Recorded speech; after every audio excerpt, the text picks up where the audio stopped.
જસદણ મહાનગરપાલિકાની આવતીકાલે 16 ફેબ્રુઆરીએ સામાન્ય ચૂંટણી યોજવાની છે। જસદણના ચોટીલા રોડ ઉપર મોડર્ન સ્કૂલ ખાતે ચૂંટણીને લઈને તમામ તૈયારીઓને આખરી ઓપ આપી દેવામાં આવ્યો છે। પ્રાંત અધિકારીની હાજરીમાં ઉમેદવારોને બોલાવી સીલ મારેલા ઈવીએમ સ્ટ્રોંગ રૂમમાં ખોલવામાં આવ્યા હતા। જસદણ શહેરના 7 વોર્ડો આવેલા છે, જેમાં 44 બૂથ માટે 14 સંવેદનશીલ વિસ્તાર ગણવામાં આવ્યા છે। ભાજપના 28 માંથી 2 બિનહરીફ થયા છે। 26 ભાજપ અને 23 કોંગ્રેસ અને 13 આપ તેમજ એક અપક્ષ વચ્ચે ચૂંટણી યોજાશે। એક ડીવાયએસપી, એક પીઆઈ, પીએસઆઈ અને 200 પોલીસના બંદોબસ્ત સાથે 37,840 મતદારો મતદાન કરશે।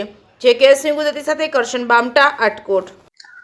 આપણે સૌ જાણીએ છીએ મુજબ હાલ જસદણ નગરપાલિકા સામાન્ય ચૂંટણી 2025 ની પ્રક્રિયા પૂરજોશમાં ચાલુ છે।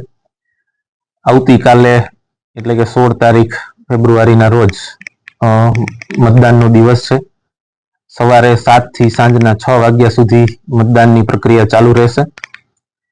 પ્રાથમિક વિગતો જોઈએ તો જસદણ નગરપાલિકાના કુલ 7 વોર્ડની ચૂંટણી છે। તેના માટે ટોટલ મતદારો 37,840 એલિજિબલ મતદારો છે, જે મતદાન કરવા માટે સક્ષમ છે।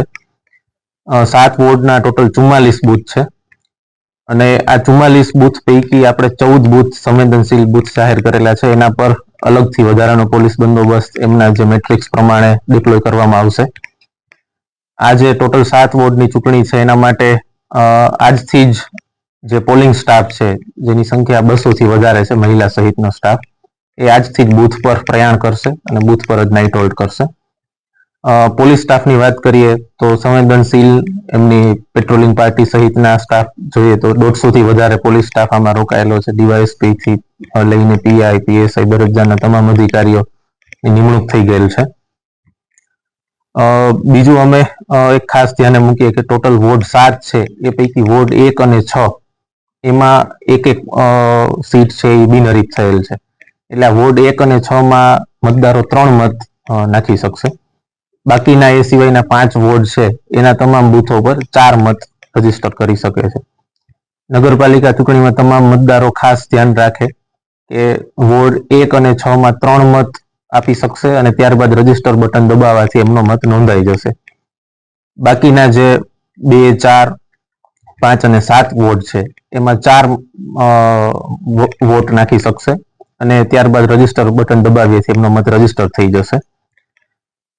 મેં અગાઉ વાત કરી એમ સંવેદનશીલ બૂથની સંખ્યા 14 છે, જે અલગ અલગ કારણોસર એક્સરસાઇઝ કરીને ડિસાઇડ થયેલા છે।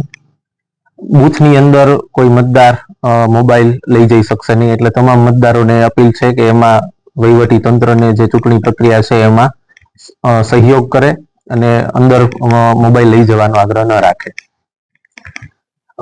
બીજું કે લોકશાહીનો અવસર છે, વધારેમાં વધારે મતદાન કરે, આમાં ભાગ લે। આ પ્રક્રિયામાં એની તમામ મતદારો જે જસદણના નાગરિકો છે એમની અમારી અપીલ છે।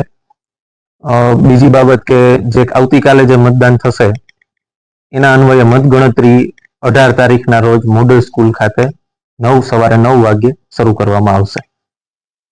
આભાર।